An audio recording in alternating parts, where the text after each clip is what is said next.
నమస్తే ఫ్రెండ్స్, నేను మీకు ఈరోజు ఈ వీడియోలో పెసరపప్పుతోని చారు ఎలా చేసుకోవాలో చూపించబోతున్నాను. ఇంకా మనకు సమ్మర్ వచ్చేసింది కదా, పుల్ల పుల్లగా కొంచెం జారుడుగా లూజ్గా కమ్మగా తినాలనిపిస్తుంది కదా. ఇంకా ఈ చారు మన బాడీకి బాగా చలువ కూడా చేస్తుంది. సో లేట్ చేయకుండా కమ్మటి రుచితో పెసరపప్పు చారు ఎలా చేసుకోవాలో చూసిద్దాం. ఇంకా మరి లేట్ చేయకుండా వీడియోలోకి వెళ్ళిపోదామా? ఇంకా ఓకే. మరి పెసరపప్పు చారు కోసం నేను ఫస్ట్ ఇట్లా పప్పుని కడిగి తీసుకున్నాను. ఇంకా ఇప్పుడు ఈ వాటర్ కూడా ఒక హాఫ్ అన్ అవర్ నేను కడిగి పెట్టుకున్నాను. ఈ కప్పుతోని ఒక కప్పు పప్పు తీసుకున్న, హాఫ్ అన్ అవర్ ముందు కడిగి నానబెట్టుకున్నా. ఇంకా మీకు టైం లేకపోతే డైరెక్ట్ కూడా వేసుకోవచ్చు, ఏం ఉడికిపోతుంది తొందరనే, పెసరపప్పే కదా. ఇక ఈ వాటర్ తీసేసి మళ్ళీ ఫ్రెష్ వాటర్ పోసుకుందాం. కొంచెం ఒక 2-3 సార్లు బాగా పిసికి కడగాలి పెసరపప్పుని, ఎందుకంటే బ్యాడ్ స్మెల్ వస్తూ ఉంటుంది ఇది, కాబట్టి ఉడికేటప్పుడు కూడా స్మెల్ మంచిగా రాదు. అందుకని ఒక 2-3 సార్లు కడిగి తీసుకోండి. మీకు కొలత తెలిస్తే డైరెక్ట్గా కూడా పోసుకోవచ్చు, తెలియకపోతే దీంతోనే ఒక 4 కప్పులు పోసుకోండి.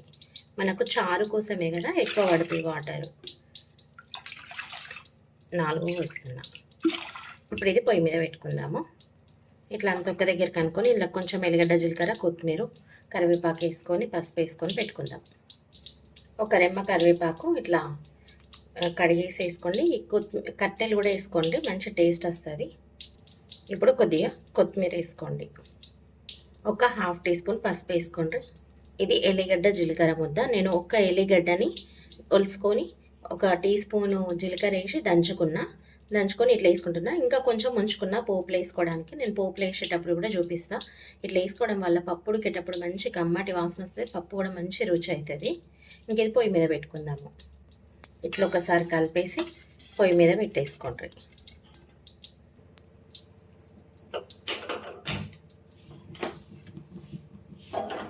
మంటని హై ఫ్లేమే పెట్టుకోండి, లో ఏం అవసరం లేదు. పప్పు పొయ్యి మీద పెట్టుకున్నాం కదా, ఇలా చూడండి ఇట్లా ఉడుకుడు స్టార్ట్ అయింది. మీకు ఒకవేళ పప్పు ఇదే కండిషన్లో ఉండాలనుకుంటే ఇట్లా కొంచెం పలుకులు ఉండాలనుకుంటే ఇప్పుడు స్టవ్ ఆపేసుకోవచ్చు. ఇంకొంచెం మెత్తగా కావాలనుకుంటే ఇంకా మెత్తగా కూడా వేసుకోవచ్చు. నేను ఇక ఇప్పుడు స్టవ్ ఆఫ్ చేసేసుకుంటున్నా. ఇంకా ఇది కూడా ఉడికిపోతుంది. ఇప్పుడు ఇళ్ళకు ఒక టీ స్పూన్ సాల్ట్ వేసుకోండి. సాల్ట్ ఫస్ట్ వేసుకుంటే కరెక్ట్గా ఉడకదు, అందుకే ఎప్పుడైనా పప్పు ఉడికినాకనే వేసుకుంటా నేనైతే. ఇప్పుడు ఈ పప్పుని స్టవ్ పై నుంచి దించేసుకొని దీనిపైన ఇంకొక కడాయి పోపు కోసం పెట్టుకుందాం. ఇప్పుడు పోపుకి సరిపడా ఆయిల్ వేసుకోండి. నేనైతే కొంచెం ఈ స్పూన్తోని హాఫ్ టీ స్పూన్ అంత తీసుకుంటున్నా. పప్పుే కదా కొద్దిగానే పడుతుంది. టీ స్పూన్ కాదు, సారీ మర్చిపోయినా, నేను ఈ స్పూన్తోని హాఫ్ వేసుకున్నా. నేను అలవాట్ల పొరపాటు అంటాం కదా, అట్లా వచ్చేసింది నాకు. నేను రొటీన్గా అన్నీ చెప్తుంటా కదా టీ స్పూన్ కొలతతోని, అందుకే అట్లా వచ్చేసింది. ఇప్పుడు ఆయిల్ వేడైంది. ఒక పావు టీ స్పూన్ ఆవాలు వేసుకోండి, పావు టీ స్పూన్ జీలకర్ర వేసుకోండి, ఒక 4-5 ఎండుమిర్చి వేసుకోండి. ఎల్లిగడ్డ ముద్ద దంచి పెట్టుకున్నామన్నా కూడా అది వేసేసుకోండి. ఇప్పుడు నేను ఒక గడ్డలో కొంచెం పప్పు ఉడికేటప్పుడు వేసుకున్నా, కొంచెం ఇప్పుడు వేసుకుంటున్నా. మంచి గోళీలు ఉంది ఇలా ఇది గోలుతుంటేనే స్మెల్ అయితే అద్దరిపోతుంది, ఇట్లా లెవెల్ వస్తుంది స్మెల్. ఒక 5-6 పచ్చిమిర్చి కూడా ఇట్లా పొడుగా కట్ చేసుకోండి, రెండుగా కట్ చేసి వేసుకోండి.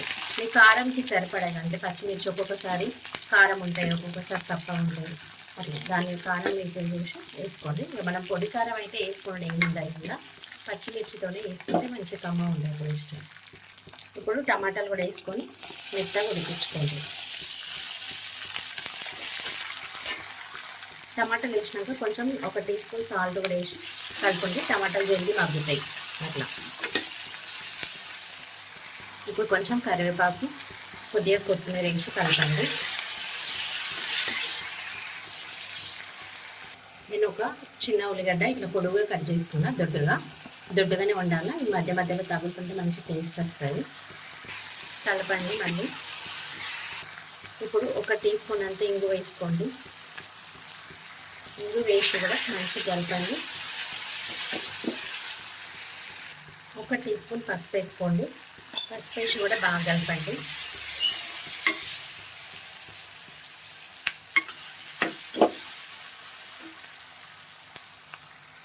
ఇప్పుడు పులుపు కోసం నేను గింత చింతపండు నానబెట్టుకున్నా. ఇట్లా నానబెట్టి చిక్కగా రసం తీసుకున్నా. ఈ గుజ్జు అంతా తీసేసి గుజ్జు పడకుండా ఇట్లా చెయ్యి అడ్డం పెట్టేసి పిసికి పోసేసుకోండి. మంచి కమ్మటి టేస్ట్ వస్తుంది పుల్ల కొంచెం. సమ్మర్ స్టార్ట్ అయింది కదా, మనకు లూజ్ కర్రీస్ పుల్లటి కర్రీస్ తినాలనిపిస్తుంటాయి. కలిపేసుకోండి మంచిగా. ఇంకా ఈ కడాయి తీసేసి పప్పు పొయ్యి మీద పెట్టుకొని దీంట్లోకి ఇది గుమ్మరించుకున్నాడే ఇక పోపు తాలింపు ఇళ్ళకు వేసేసుకోండి. ఇదే కడాయిలో కొన్ని వాటర్ పోసి అలా పోసేసుకోండి, చూపిస్తా. ఇట్లా దీంట్లో వాటర్ పోసేసి ఇంట్లోకి వేసేసుకోండి. సాంబారు మసాలా ఇవన్నీ ఉల్లిగడ్డ జీలకర్ర అన్నీ ఉప్పు కారం వచ్చేస్తాయి, పడ్డాయి కూడా ఇంట్లోకి. ఇప్పుడు దీంట్లోకి తగినన్ని వాటర్ పోసేసుకోండి.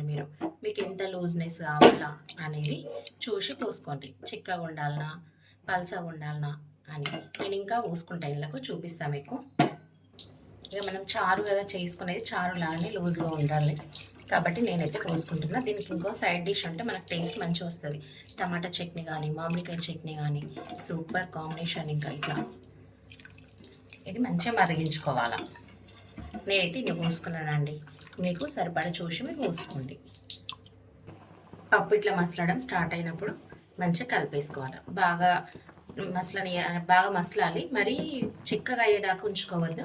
మనకి మీ కన్సిస్టెన్సీ మీకు బాగా చిక్కగా కావాలన్నా పల్సగా కావాలన్నా చూసి దించేసుకోండి. నేను ఇంకా కొద్దిసేపు ఉంచుకుంటాను, చూపిస్తాను దించేటప్పుడు కూడా మీకు. చూడండి పప్పు ఎంత బాగా మసులుతుంటే కూడా స్మెల్ మంచిగా వస్తుంది. మనం వెల్లిపాయ జీలకర్ర ఇంగువ అన్నీ వేసినాం కదా, మంచి మసులుతుంది. ఇంకా చల్లగా అయిన తర్వాత కూడా చిక్కగా అయిపోతుంది కాబట్టి నేనైతే ఇప్పుడు ఆఫ్ చేసేసుకుంటున్నాను. ఇంకా ఇంతే సింపుల్ పెసరపప్పు చారు రెడీ. వీడియో నచ్చితే లైక్ చేయండి, ఇంకా మీ ఫ్యామిలీ అండ్ ఫ్రెండ్స్కి షేర్ చేయండి. మంచి మంచి రెసిపీస్ కోసం మన ఛానల్ని అయితే సబ్స్క్రైబ్ చేసుకున్న వాళ్ళు సబ్స్క్రైబ్ చేసుకోండి. సబ్స్క్రైబ్ చేసుకున్న వెంటనే బెల్ బటన్ ప్రెస్ చేసి ఆల్ అనే ఆప్షన్ని ప్రెస్ చేయండి. అప్పుడు మేము వీడియోస్ అప్లోడ్ చేసిన వెంటనే మీకు నోటిఫికేషన్ వచ్చేస్తుంది. Okay friends, thanks for watching my video.